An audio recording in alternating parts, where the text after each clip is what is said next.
because of your policies, and you turn around and blame a prior. Senator Hawley. Thank you very much, Mr. Chairman. Mr. Secretary, thanks for being here. Let's talk about the surge in child smuggling and child exploitation that is happening on your watch. Do you know the number of unaccompanied children who have come across the border on your watch? Senator, I don't have that number at my disposal, but I can assure you that we are incredibly dedicated to the safety and security of those children. Well, it doesn't appear so, based on what we're reading today in the New York Times, what we're reading and seeing from numbers from your own office. The answer to my question, by the way, is 345,807. That's the number of unaccompanied children who have come across the border on your watch. Do you know what's happening to these children? Have you seen this report from the New York Times? Alone and exploited migrant children work brutal jobs across the United States. Have you seen this? Senator, I have, and let me share with you what we are doing. Have you seen these numbers? These are reports of trafficking and abuse of migrant children. You can see a massive surge that begins to happen when? Oh, when you come to office in 2021. Huge surge, reports of trafficking, reports of neglect and abuse. Let's just look at a few of the details. This is absolutely unbelievable. I can't believe this happens in the United States of America in this day and age. This is from the New York Times. Thousands of children have ended up in punishing jobs across the country, working overnight in slaughterhouses, replacing roofs, operating machinery in factories, all in violation of child labor laws. For example, there's a young girl named Carolina from Guatemala. She is 15 years old. What does she do? She packages Cheerios overnight at a factory. She says, sometimes I get tired and I feel sick. The times goes on, her stomach often hurt. She wasn't sure if that was because of a lack of sleep or the stress of the incessant roar of the machines or her own worry. The times goes on. Far from home, many of these children are under intense pressure to earn money. They have to send cash back home to their families while often being in debt to their sponsors, quote unquote. For what? For smuggling fees, rent, and living expenses. One individual interviewed by the Times said this, and I'm still quoting, "It's the new child labor. You're taking children from another country and putting them into indentured servitude." I could go on and on. The Times details over a multi-month investigation, kid after kid, child after child. One 13-year-old forced to wash hotel sheets in Virginia. Kids running milking machines in Vermont, delivering meals in New York City, scrubbing dishes late at night, all in violation of our country's laws. All facilitated by your policies. Are you proud of this record? Senator, the horrific exploitation of children is something that we do not condone. You are incorrectly attributing it to our policies. Let me share with you. Wait a minute. It began, look at the numbers, It began, this massive surge began when you came to office. In your first year in office, there was a 342% surge of unaccompanied children across the border. You know, CBS reported that, I'm going to quote them now, Mr. Biden's election, as well as policy changes announced by his administration, those would be your changes, led smugglers to tell migrant youth they had a better chance of being allowed to stay in the United States than they had under Trump. Meanwhile, you've lost track of tens of thousands of them. The Times also reviewed data that showed the government couldn't reach more than 85,000 of these children who they just turned over into the hands of smugglers, these are modern day slave traders. And you're just giving these children to them. What is going on? Why are you doing this? Senator, of course, there are a number of factual inaccuracies in your question, but let me address two lines of effort that we have to combat the scourge of exploitation. Why don't we just start with why you enabled it? Can we just start with that? Why is it that you have enabled 345,000 children to be smuggled across this border and then sent into the hands of modern-day slave traders? In 2021, you made the decision to change Title 42 to allow unaccompanied children to come into the United States and then to be sent into the interior of the country. Under the last administration, children were reunited with their families in their home country. You changed that, and as soon as you changed it, the numbers exploded. That is your responsibility. Quite a number of false statements, Senator. What is false about that statement? So if I can state what I've been trying to state, one of the significant policy decisions that we have made is to focus our worksite enforcement investigative efforts, our criminal investigative efforts on unscrupulous employers that exploit individuals because of their vulnerabilities, and that includes underage workers. That is not what the New York Times investigation found. Mr. Chairman, I just ask at this point, I'd like to enter into the record. The New York Times article is "Migrant Children Were Put to Work, U.S. Ignored Warnings." This is from April 17th, 2023. This is this morning. And I'd also like to enter into the record the New York Times article, "Alone and Exploited Migrant Children Work Brutal Jobs Across the U.S." This is from February 25th, 2023. Thank you, Mr. Chairman. What these articles show, Mr. Secretary, is that the administration has done nothing but facilitate this crisis. You changed Title 42. You allowed hundreds of thousands of migrant children to come across the border, and then you made it worse. When they became a political crisis for you, when that huge surge of kids across the border because you changed Title 42, when it became an optics crisis, what did you do? You began pressuring officials and agencies to skip the vetting process and get these kids out as soon as possible to sponsors who weren't vetted. Here's the Times again. As shelters filled with children, the administration began loosening vetting restrictions and urging case managers to speed the process along. You have at every stage facilitated this modern-day indentured servitude of minor children. Why should you not be impeached for this? Senator, I look forward to discussing this issue further because you are misstating the facts so terribly. I am reading you the facts from articles in the news, and your usual modus operandi is what you're doing again today, which is just to deny. Why have you permitted 345,000 children to come into this country unaccompanied? Why have you permitted thousands of them to be abused and exploited? Senator, what we do is we enforce the law. But let me just say this. You're not.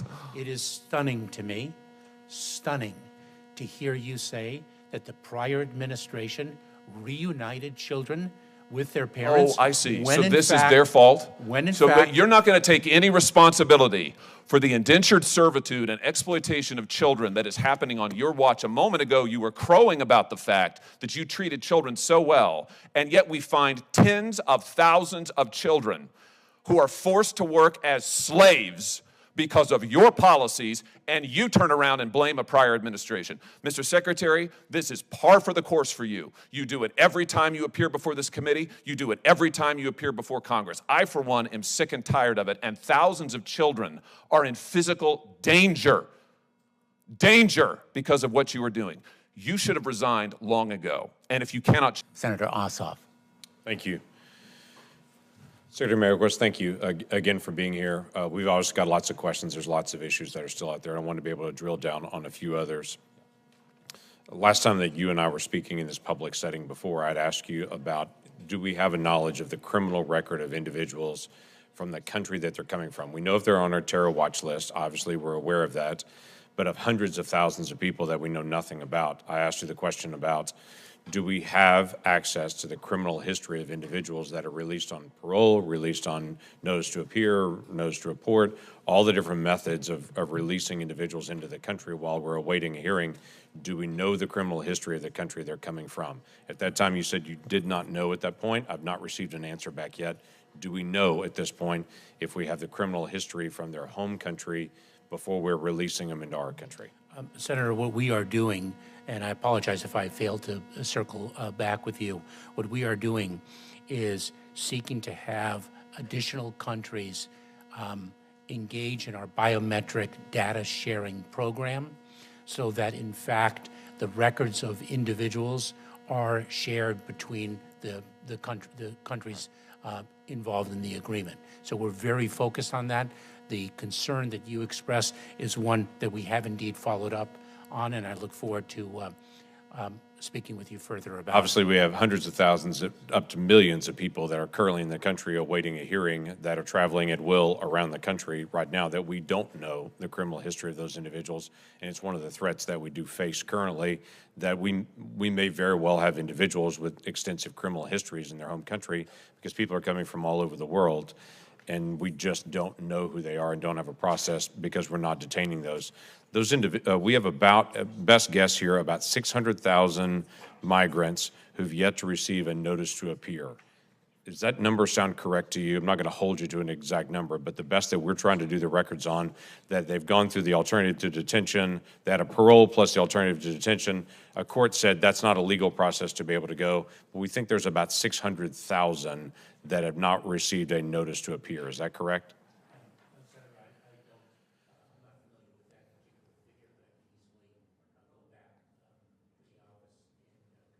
That'd be helpful to know, because my next question on that is, what are we doing to track down those 600,000 people to be able to get them a notice to appear? Do we know where they are, and are we getting them any kind of records, or do we not have a record? We also heard that once the parole plus alternatives to detention was put out there, that was announced that you had announced that in one of our other hearings a year ago. But it's now our understanding that that program is only in place for about 90 days per individual, that after 90 days, they no longer have the alternative to detention tracking on them anymore. Is that correct, that they have alternative to detention when they're released at the border, but that stays in place for 3 months, and then they don't have any kind of tracking method on them after that? Understanding that it depends on the profile of the individual for the reasons that you expressed. And if, in fact, one type of alternative to detention is no longer continued, we can, in fact, impose an alternative to that. For example, sometimes we can move from an ankle bracelet, which is one form of alternative to detention, to a smartphone that actually doesn't allow people to make calls, but only to receive a message from Immigration and Customs Enforcement as a tracking device. Two, that's a second type of alternative to detention. Two, an obligation to check in with Immigration and Customs Enforcement periodically at whatever cadence the particular case warrants. So there are a number of different alternatives to detention, and they can shift according to the So help us with the facts and figures on that, because right now it's our understanding that there are very small percentage of people who are actually given ankle bracelets, that it's switched to this phone, which you understand now doesn't make calls. It is a tracking GPS device. It's our understanding that those individuals that got that phone now after 90 days are turning that in, or they're not doing that, doing check-in. What we're trying to figure out is how many people are actually checking in, that we actually know where they are, and we're having a very difficult time getting that number. So there's some numbers that we know that you have and that your team has to be able to track, that we're not getting access to it. This is not a partisan issue. This is just a congressional issue. When I go to your information center here, your command center here in Washington, D.C., they're literally tracking to the hour what's happening on the border. When we try to get numbers, it is, we'll get them to you when we get them to you. That's a challenge for all of us on this, and would not be acceptable for any administration, but we're not getting basic facts and data still. Or if we're getting them very, very delayed. And so it is a major issue to us just to be able to get facts and data at this point. We want to see what's happening in the border stop. I hear from you, you want to be able to see that as well.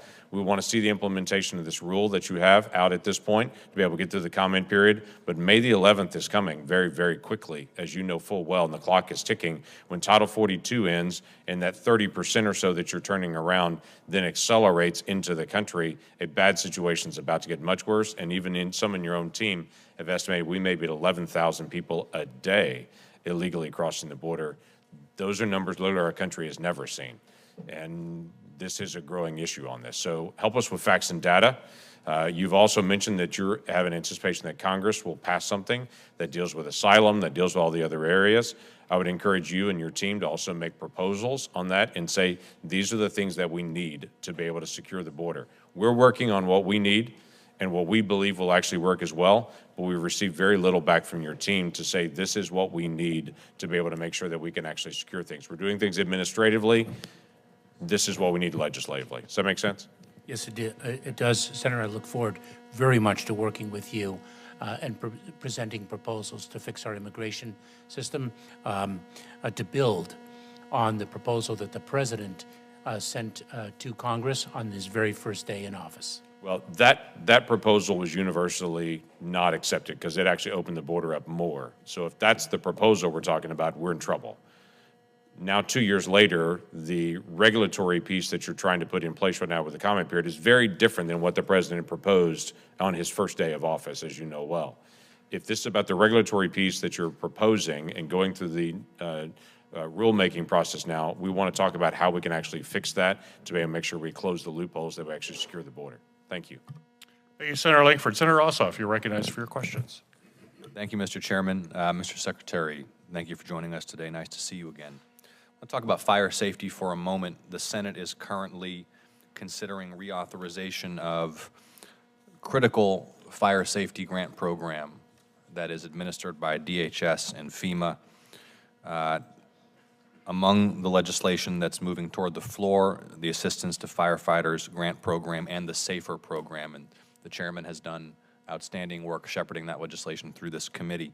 I was in Columbus, Georgia, a couple of weeks ago, Mr. Secretary, meeting with Chief Scarpa and his team of firefighters there and talking about how they've relied upon assistance to firefighter grants and federal support to ensure the health and safety of their firefighters and paramedics and to ensure that timely emergency response can be deployed into the community when families' lives are at risk and businesses are at risk of catastrophic damage to property. And one of the issues that was raised to me, and I'm sure you've heard this before, is that for smaller localities and jurisdictions, the process of applying for these assistance to firefighter grants can be onerous and intimidating. It's a difficult and lengthy process. And as you know, Mr. Secretary, it's oftentimes these smaller localities and less well-resourced jurisdictions that most urgently need that kind of help. So I'd like for your team to connect with mine and see if we can work together. It may not even require any legislation to look at how this program can be administered so that smaller localities with less resources who don't have full-time permanent grant writing staffs can nevertheless compete for these federal funds. Can we work together on that? Most certainly, Senator, and I should say that this issue that you raise is something that we are already focused on across the entire spectrum of our grant programs.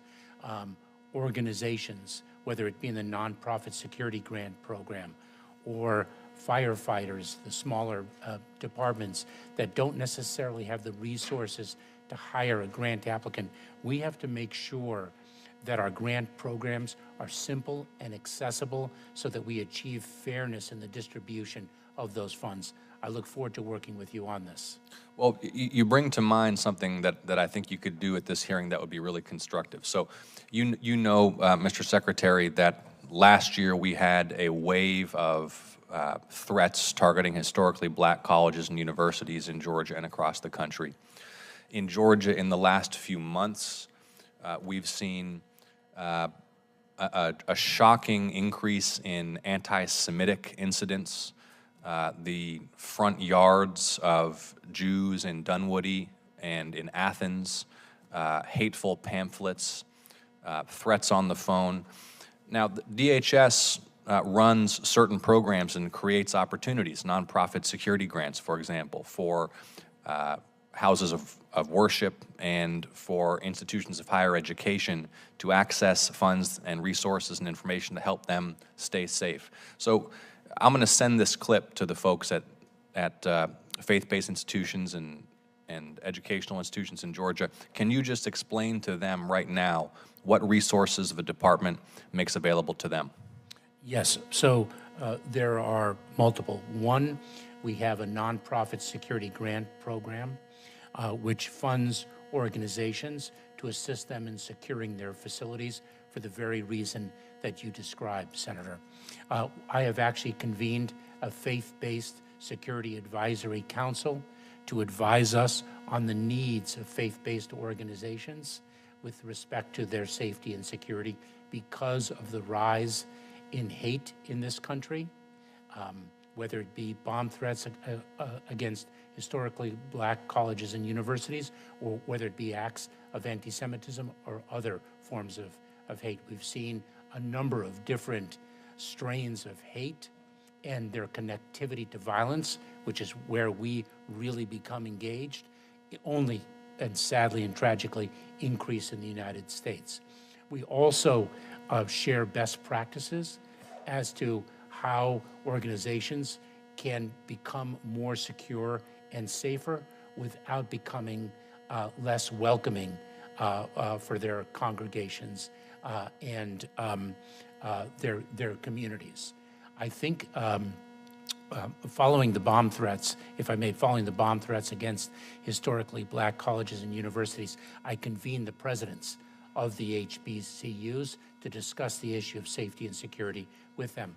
If I'm not mistaken, Senator, for the first time, 2 historically black colleges and universities are recipients of the nonprofit security grant program. This is an area of intense focus of ours for the reasons you identify. Well, that's encouraging because I know that something you and I had discussed previously was improving the outreach and consistency of outreach to HBCUs so they could avail themselves of these opportunities. Mr. Secretary, last May during a hearing on the southern border, I questioned Assistant Secretary Contreras at the Department of Health and Human Services on the humane treatment of migrant children in HHS custody. My question for you is, when unaccompanied migrant children are encountered by CBP before transfer to HHS custody, how is the department ensuring that the facilities where they stay and the treatment that they receive is safe, humane, and takes into account the unique needs of unaccompanied minors? Allow me to share with you, Senator, that our Border Patrol agents do nothing short of heroic work in fulfilling their responsibilities along the border under tremendous challenge, a challenge that has been the subject of much of the questioning of me today. It is a challenge that we are working tirelessly to meet successfully. We are very focused on the safety and well-being of the individuals who come into our custody, and that, of course, includes unaccompanied children. I have said before that a Border Patrol station is no place for a child to remain for any length of time. We are very focused on abiding by our legal obligation to transfer an unaccompanied child from our custody into the care of Health and Human Services within 72 hours. Our personnel do extraordinary work in addressing the needs of those children while they are in our custody and moving them safely to HHS for ultimate disposition. What challenges are you trying to address that concern you about this process and the safe, responsible stewardship of unaccompanied minors who are in CBP custody or control during that period? Senator, actually, what we need to do, and what we are doing is building lawful, safe, and orderly pathways so that individuals do not need to place their lives, their well-being, in the hands of unscrupulous, ruthless smuggling organizations, so that parents who are desperate for relief do not place their children in the hands of those smugglers in an effort to achieve safety. We need to build lawful pathways, which is what we are doing. Forgive me, In- Mr. in Secretary, the meantime- I agree with you, but I'm running out of time here. So my question is, what are the specific concerns or challenges that you worry about operationally when you think about the care and safety of these children when they're in DHS custody? Senator, the vulnerability of the children themselves, the conditions within the Border Patrol stations. The Border Patrol stations were not designed for the care of unaccompanied children.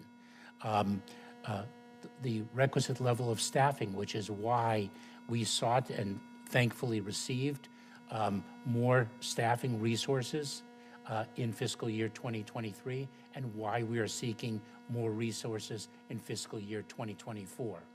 We need to modernize our Border Patrol facilities, and thanks to infrastructure funding, we have it for the first time in any meaningful way. These are some of the things that concern us.